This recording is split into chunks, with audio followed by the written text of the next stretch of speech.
السلام علیکم ورحمۃ اللہ وبرکاتہ۔ میں سماجی کارکن ممتاز مخاطب ہوں آپ سے۔ دوستو، آپ لوگوں کو پتہ ہے کہ حج آنے والی ہے ماشاءاللہ سے۔ سب حاجی ابھی جا رہے ہیں حج پہ، کچھ لوگ گئے، کچھ ابھی جا رہے ہیں ماشاءاللہ سے۔ بھائی ایسے ایسے حاجی بھی ہے، میں آپ کو بتاؤں، وہ ماشاءاللہ سے ہر حج پہ وہ حج کرنے چلے جاتے ہیں۔ یعنی ایسے بھی ہم نے حاجی دیکھے ہیں کہ ایسے حج نہیں ہوا کہ ان سے وہ چھوٹے حج، ہر سال ماشاءاللہ ہر سال وہ چلے جاتے ہیں۔ یعنی حج ہم پہ فرض ہے، میں یہ نہیں کہہ رہا کہ آپ حج پہ مت جایا کریں، بالکل آپ چلے جائے، آپ کو اللہ تعالیٰ نے دولت سے نوازا ہے، آپ بالکل چلے جائے، حج ہم پہ فرض ہے۔ رہی بات یہ کہ ان حاجی صاحبان سے میں گزارش کروں گا کہ جو ہر سال حج پہ چلے جاتے ہیں، ان سے میں یہ ریکویسٹ کروں گا کہ بھائی آپ کے ارد گرد ایسے بھی لوگ ہیں جن کے اوپر چھت نہیں ہے، یعنی آپ کے ارد گرد ایسے بھی لوگ ہیں 3 ٹائم ان کے گھروں میں چولہا نہیں جلتا، آپ کے ارد گرد ایسے بھی لوگ ہیں جس کو بخار ہو، جو بھی بیماری ہو، ان کو دوائی ان تک میسر نہیں، آپ کے ارد گرد ایسے بھی لوگ ہیں جن کی بیٹیوں کی شادی نہیں ہو رہی، آپ کے ارد گرد ایسے بھی گھر ہے یعنی 24 گھنٹے بیماریوں میں مبتلا ہے، وہ بستر سے اٹھ بھی نہیں سکتے۔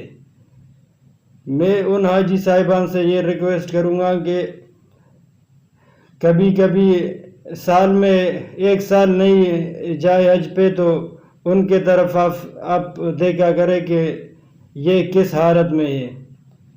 دیکھیں، ہم لوگ تو مزے سے اپنی زندگی گزار رہے، انجوائے کر رہے، ہمیں کچھ پتہ نہیں ہے، کیونکہ ہمارے پاس ہے سب کچھ، اللہ پاک نے وہ سب کچھ ہمیں دیا ہوا ہے۔ جس کے پاس نہیں ہے ان سے آپ پوچھیں۔ ابھی میں آپ کو ایک مثال دیتا ہوں، دیکھیں ابھی آپ کے ماشاءاللہ پاؤں صحیح سلامت ہے، آنکھ سلامت ہے، ہاتھ سب ماشاءاللہ آپ کے سلامت ہے۔ جس کا پاؤں نہیں ہے آپ اس سے پوچھیں، ٹھیک ہے نا، کہ پاؤں کا اہمیت کیا ہے، اور جس کا ہاتھ نہیں ہے آپ ان سے پوچھیں کہ بھائی ہاتھ کا جو اہمیت ہے وہ کیا ہے۔ ابھی ہمارے پاس تو ہے، بس ہمارے پاس ہے تو بس ابھی ہم کیا سوچ سکتے ہیں کہ بھائی ہے نا۔ جس کے پاس جو چیز نہیں ہے آپ ان سے پوچھیں، پھر وہ آپ کو بتائے گا کہ یار اس کی اہمیت کیا ہے، ٹھیک ہے نا۔ ابھی جن کے والدین نہیں ہے آپ ان سے جا کے پوچھیں کہ بھائی ان کا اہمیت کیا ہے، پھر وہ آپ کو بتائے گا کہ بس بھائی یہ اہمیت ہے، یہ دنیا ہے۔ ابھی آپ کے پاس ہے تو آپ کو پرواہ نہیں ہے، ٹھیک ہے نا۔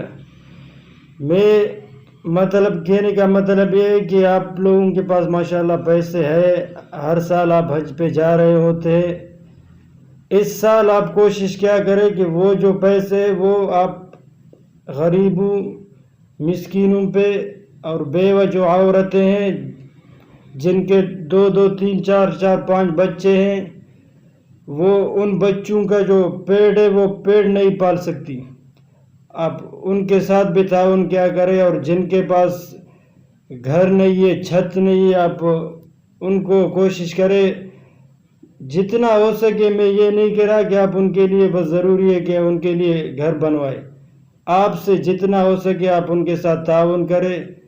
یہ جو آپ کام کرو گے نا، یہ آپ کے لیے جنت کے باغوں میں سے بہت بڑے باغ بن جائیں گے۔ یہ جو کام ہے نا، صدقہ اور غریبوں کا خیال کرنا اور مسکین اور یتیموں کا، دیکھیں یتیموں کا ہمارے نبی صلی اللہ علیہ وسلم اتنا خیال کیا کرتا تھا کہ جب وہ عید کی نماز پڑھنے جا رہے تھے تو دیکھا کہ کچھ بچے کھیل رہے ہیں، ٹھیک ہے نا، کچھ بچے کھیل رہے تو 3 بچے کھیل رہے، دو بچوں کے پاس ماشاءاللہ کپڑے شپڑے ٹھیک ٹھاک، وہ 2 بچے ٹھیک تھے، ایک بچہ جو ہے نا وہ ان کے پاس نہ کپڑا نہ لباس، ایسے لگ رہا تھا کہ ان کے لیے عید نہیں ہے۔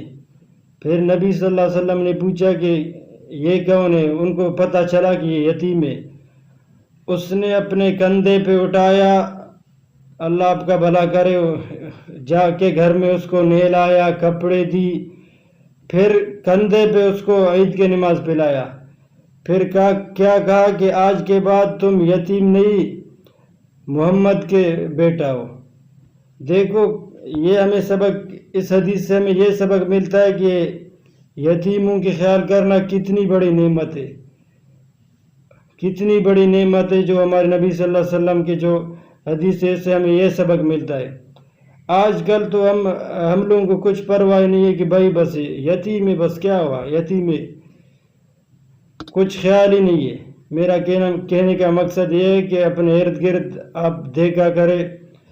انشاءاللہ میں ابھی یہ یوٹیوب چینل بنایا ہوں اس لیے کہ میں ابھی سماجی کارکن کے طور پر لوگوں کی خدمت کرنا چاہتا ہوں۔ انشاءاللہ آپ لوگوں سے ریکویسٹ ہے کہ مجھے سپورٹ کرے اور میرے یوٹیوب چینل کو سبسکرائب کرے اور اپنے دوستوں کے ساتھ ٹیگ کرے۔ بہت بہت شکریہ، اللہ تعالیٰ آپ کو خوش رکھے۔